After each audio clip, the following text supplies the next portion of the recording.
Hello বন্ধুরা, তোমরা কেমন আছো? আশা করি তোমরা ভালো আছো, সুস্থ আছো। আর তোমাদের ভালোবাসায় আমিও খুব ভালো আছি। রেসিপিস অফ মৌমিতায় আজ আমি তোমাদের জন্য নিয়ে এসেছি একটা খুব সুন্দর আইটেম।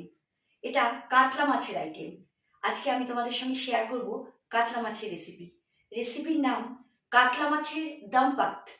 তাহলে চলো শুরু করা যাক আজকের রেসিপি। বন্ধুরা, আমার আজকের রেসিপির জন্য যা যা লাগবে সেগুলো আগে আমি তোমাদের দেখিয়ে দিচ্ছি। এখানে আমি 3 পিস কাতলা মাছ নিয়েছি, হালকা করে ভেজেছি, একদমই ডিপ ফ্রাই করিনি আমি।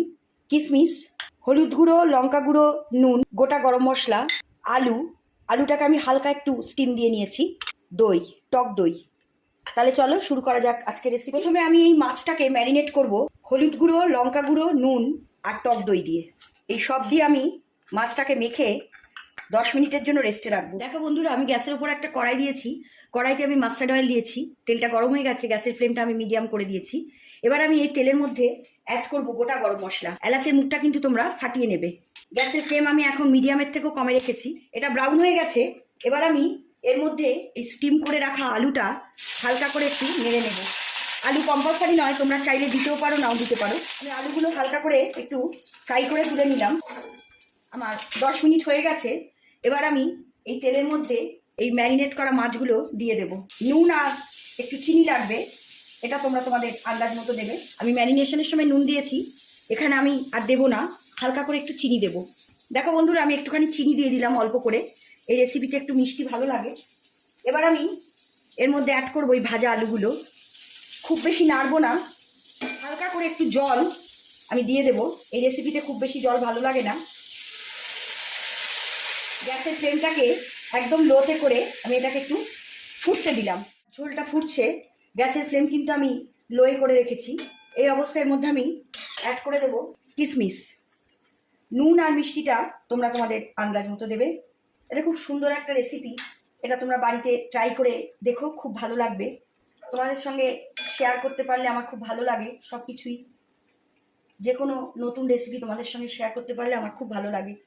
তোমাদের এত ভালোবাসা পাচ্ছি, আগামী দিনে যেন এইভাবেই তোমরা আমার পাশে থাকো। আমার সমস্ত বন্ধুদের আমার তরফ থেকে আমি সব সময় জানাই অসংখ্য ভালোবাসা। তারা যেন সুস্থ থাকে, ভালো থাকে। বন্ধুরা, আমি একটা কাঁচা লঙ্কা চিড়ে এর মধ্যে দিয়ে দিলাম। আমি যেহেতু রেড চিলি পাউডারটা দিয়েছি, যার জন্য আমি আর ঝাল দিলাম না, শুধু একটা গোটা কাঁচা লঙ্কা চিড়ে আমি দিয়ে দিলাম। ঝালটা তোমরা তোমাদের আন্দাজ মতো দেবে। ঝোল আর আমি শুকাবো না। তোমাদের সঙ্গে আমি যখন রেসিপি সব কিছু শেয়ার করছিলাম ইনগ্রিডিয়েন্টস, তখন আমি একটা জিনিস স্কিপ করে গেছি। এখানে হালকা একটু ঘি দিতে হবে, বেশি না, এরকম ছোট্ট স্পুনের হাফ স্পুন ঘি তোমরা এর মধ্যে দিয়ে দেবে। আমি 3টে মাছের ওপর করেছি, তোমরা যদি মাছের পরিমাণ বাড়াও তাহলে সব কিছুই একটু বাড়িয়ে দেবে। এবার আমি গ্যাসের ফ্লেমটাকে অফ করে দেবো। দেখো বন্ধুরা, কি সুন্দরভাবে তৈরি হয়ে গেল আমার কাতলা মাছের দম পাত। এটা খুব সুন্দর একটা রেসিপি, এটা তোমরা বাড়িতে অবশ্যই ট্রাই করো। এটা খেতেও খুব টেস্টি হয়, আর খুব বেশি উপকরণ এটাতে লাগে না। তোমরা তো দেখলে আমি ঘরে থাকা সাধারণ উপকরণ দিয়ে এটা করলাম। বাড়িতে এটা কিন্তু অবশ্যই তোমরা ট্রাই করো, আর খেয়ে আমাকে লাইক কমেন্ট করতে কিন্তু ভুলো না। আমার আজকের রেসিপি এখানেই শেষ। বন্ধুরা, তোমাদের যদি আমার আজকের রেসিপি ভালো লাগে, তোমরা আমার চ্যানেলটাকে লাইক কমেন্ট করো আর ফলো করো। তোমরা চাইলে আমার ইউটিউব আর ইনস্টাগ্রামেও ফলো করতে পারো। আমার লিঙ্ক আমি আমার প্রোফাইল ডিসক্রিপশন বক্সে দিয়ে দিয়েছি। তোমরা ইউটিউবে আমার চ্যানেলটাকে ফলো করলে অবশ্যই সাবস্ক্রাইব করো, আর পাশে থাকা বেল আইকনটা অন করো, যাতে নতুন রেসিপির নোটিফিকেশন তোমরা খুব তাড়াতাড়ি পেয়ে যাও।